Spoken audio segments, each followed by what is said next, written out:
Hello everyone, my name is Archie. Do you believe that miracles can happen in life? Yes, not really me either. I've always felt like I had to pay for everything. That's why I grew up terribly distrustful of people. Maybe that's why I pushed many people away from me. I think now I will tell you my story, and you will draw conclusions and share them with me.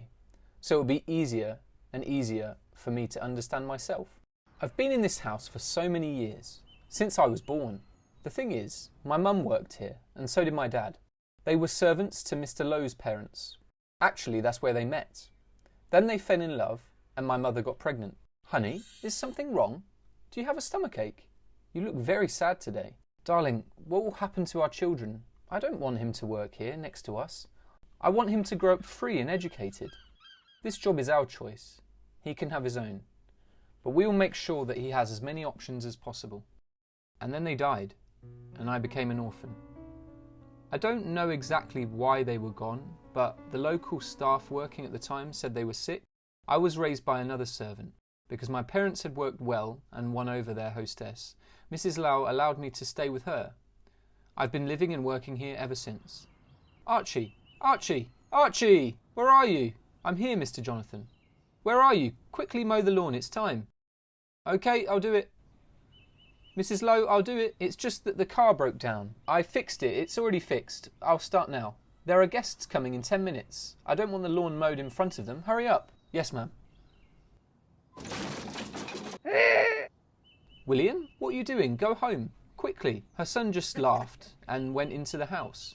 Why is he so angry, her son? He's always been like that. That's how he grew up. He's not only mocking you, he's mocking me too, and more than once. But why? It's so humiliating to put up with all of his antics. What can you do? He's our host. He's the owner's son. He didn't hire us, and he doesn't pay the salary, so I'm not responsible for myself. Sit tight if you don't want to fly out of here. Mr. Jonathan and I sat late in the evening eating dinner, sitting on the grass, and at the back of the house chatting. I then promised him that sooner or later that I'll pay that kid back. He always bullied everyone, and it couldn't go on like this. At that moment, he, William, came out into the street. Oh, and I wanted to get some air. And there are 2 piles of garbage sitting, still eating. Take it back. Oh, don't open your mouth. It stinks worse than... But no, I'm just kidding. It doesn't get any worse. You forget yourself, boy. I can fire you, or I can put you away. I don't care. I won't let you talk to us like that. Just because you have money. Yes, someone in this life was lucky, and someone's parents died a long time ago. You know, if I was your father, I would be ashamed to have a son like you. Tell me, how many times has your mother turned over in her coffin for being ashamed of herself? At that moment, anger boiled up in me. I couldn't stand it anymore, and attacked him. William and I had a big fight. The gardener tried to separate us, but he also accidentally got hurt. One of the guests came out at that moment, and everyone gathered around us. Mrs. Lowe came up to us, separated us with her voice, and then looked at me and at her son and said, "Boys, this is not the way to behave. We have guests." Someone in the crowd shouted that the servants were not allowed to behave like this and demand that I be arrested, and quickly. But somehow Mrs. Lowe overplayed the situation.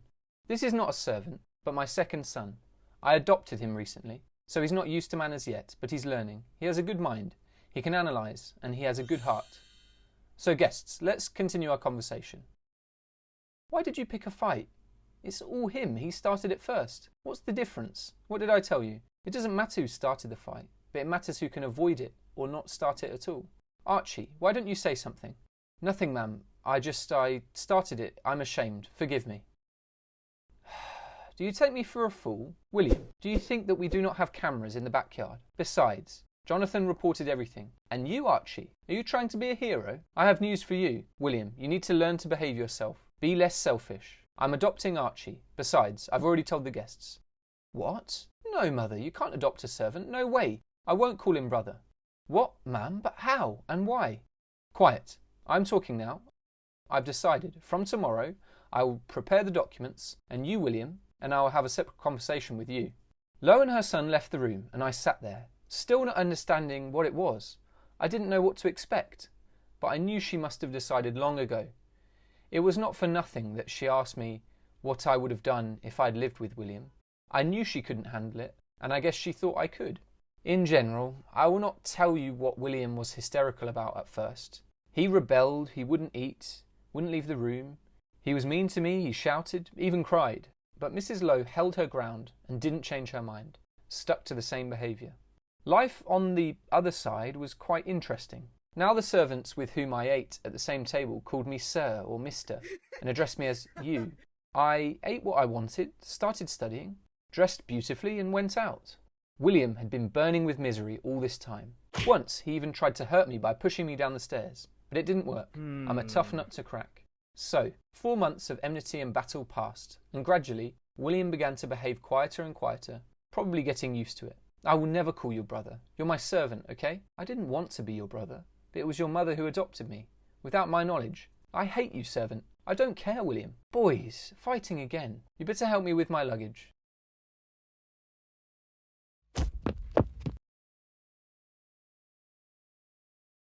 Mum, how are you? It's all right, boys. The doctor said that one of you saved my life. It's him. Is that true? Me? I was trained to give first aid, that's all. Thank you, son. Can I get you anything? Maybe some water? She's all I have, thank you. And at that moment, for some reason, I felt so good at heart. That was the beginning of my relationship with William, Mrs. Lowe.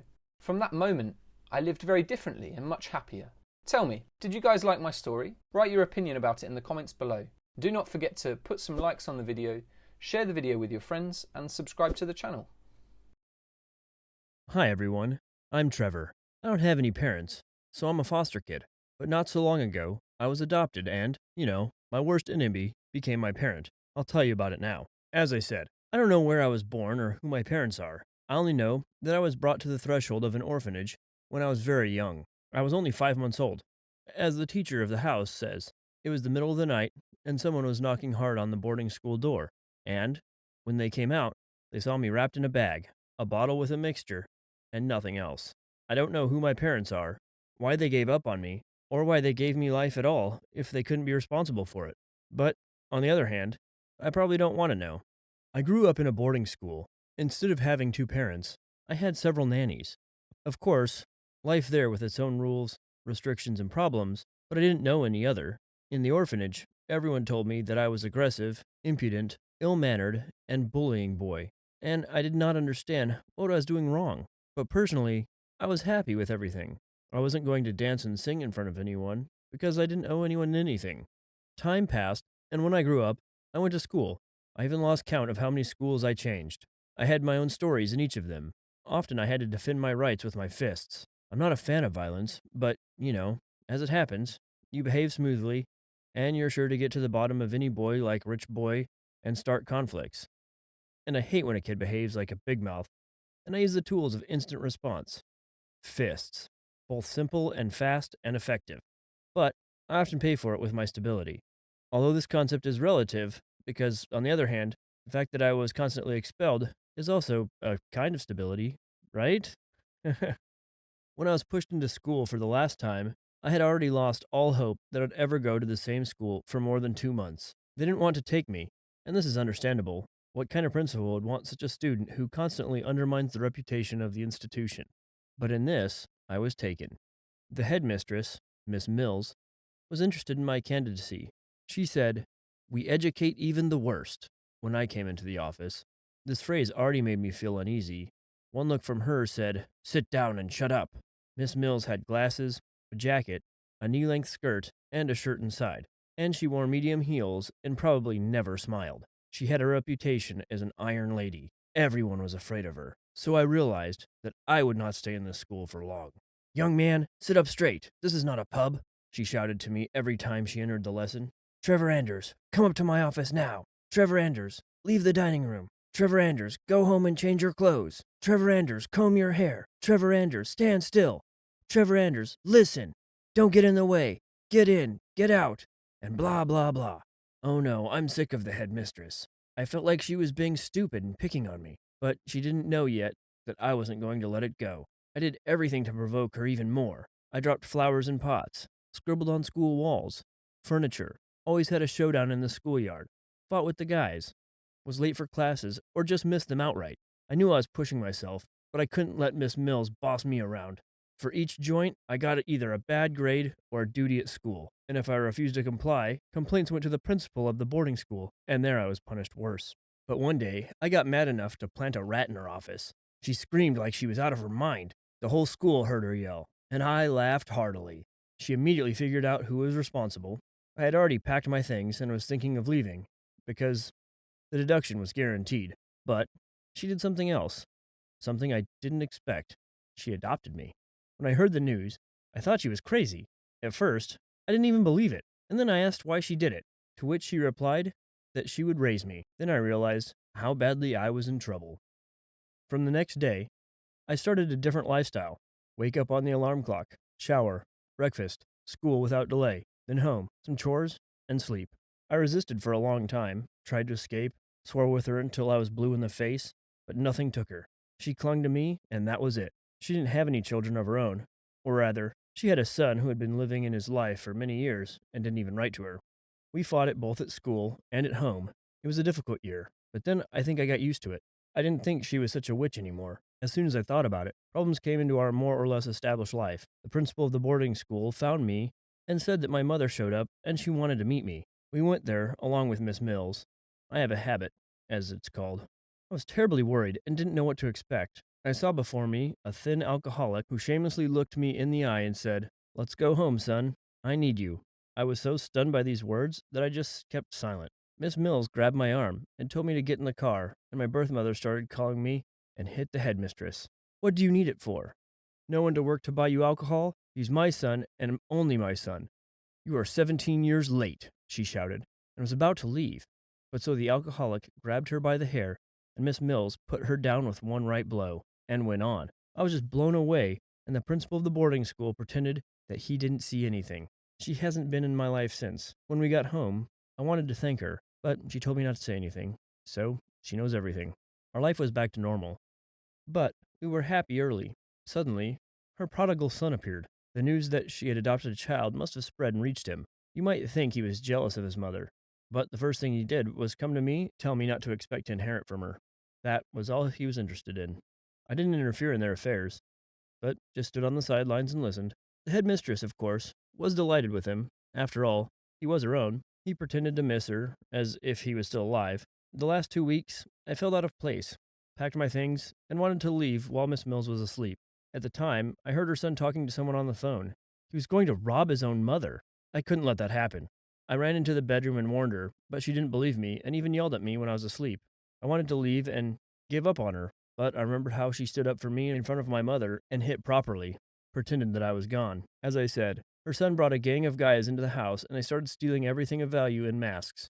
I called the police, and when they got to her bedroom, I jumped out and stood in front of the door, protecting myself with a bat. They attacked me, and I resisted as best I could. But while they were beating me, the police came and they ran away. Miss Mills was in shock. She couldn't believe what was happening. When she saw the state I was in, she immediately hugged me. From that moment on, we agreed to trust each other. I think we came into each other's lives for a reason. This is the story, friends, but what do you think? Write your opinion in the comments.